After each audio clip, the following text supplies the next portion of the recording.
இன்றைக்கி பொரிச்ச குழம்பு வைக்க போகிறேன். பொரிச்ச குழம்புக்கு வந்து 2 வெங்காயம், பெரிய வெங்காயமாக 2, மீடியம் சைஸ் தக்காளி 3, கொஞ்சமாக பூண்டு 1 கட்டி அளவுக்கு எடுத்துக்குங்க.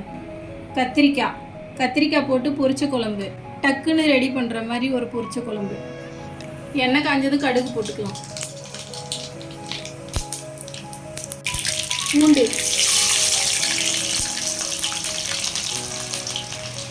கருவேப்பிலை,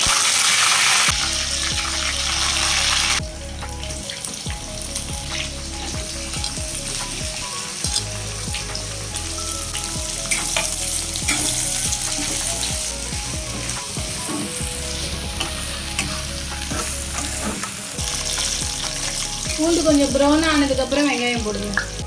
கத்திரிக்காய் எப்பவுமே வெங்காயம் தக்காளி வதக்கிக்கிட்டே தான் அரியணும். முன்னாடியே அரிஞ்சு வச்சா டேஸ்ட் வராது.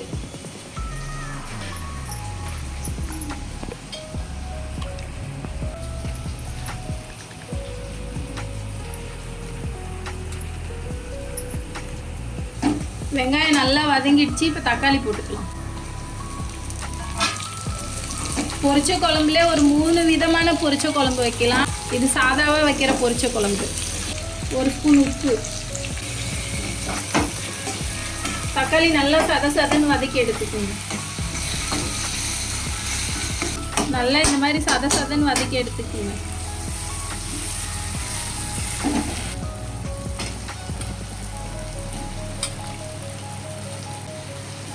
ஏற்கனவே கொஞ்சம் உப்பு போட்டிருக்கேன். இப்போ கொஞ்சமாக போட்டுக்கலாம். மஞ்சள்தூள்,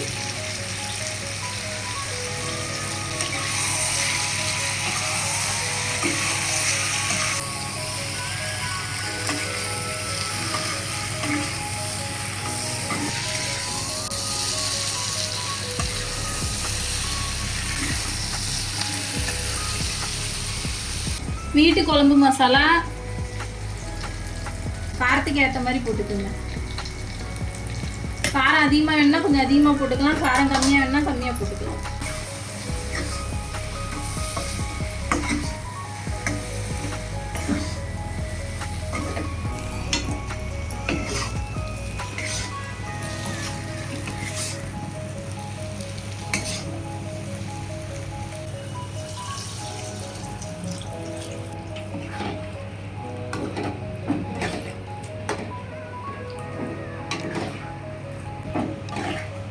தண்ணி ரொம்ப அதிகமாக விடக்கூடாது, திட்டமாக விடணும். திட்டமாக தண்ணி விட்டு கொதிக்க விடுங்க.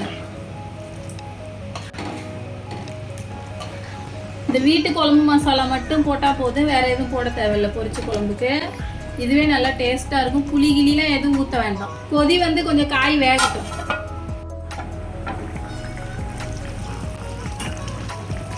கொதி வந்ததும் மூடி எடுத்துடுங்க.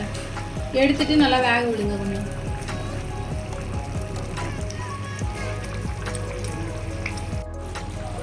அவ்வளோதான். காயெல்லாம் வெந்து குழம்பு நல்லா சுண்டிருச்சு. காயும் வெந்துருச்சு. தண்ணி திட்டமாக விட்டு இந்த மாதிரி குழம்பு வச்சு இறக்குங்க.